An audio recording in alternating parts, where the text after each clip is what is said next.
Čože? Advokáta? A ty si sa úplne zbláznil? Ty nemáš čo robiť s peniazmi?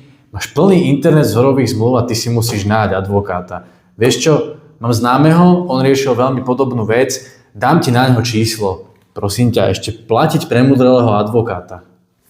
Určite ste sa stretli s podobnými názormi na advokátov a advokáciu. Ako to však veľakrát v živote býva, zdanie klame. Je to ako v prípade zdravotnej starostlivosti.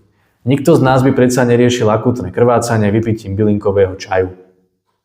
Klienti ma často oslovujú v situáciách, keď je potrebné vec riešiť veľmi urgentne. Typickým príkladom je prevod bytu na základe vzorovej zmluvy z internetu. Tieto zmluvy často neobsahujú povinné náležitosti, kataster konanie preruší a klienti sú zbytočne v strese.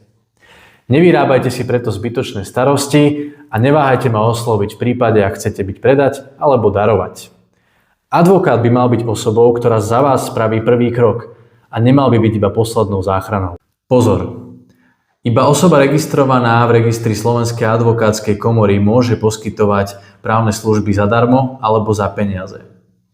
To, že určitá osoba má titul doktor práv alebo judr, väčšinou neznamená, že je aj advokátom.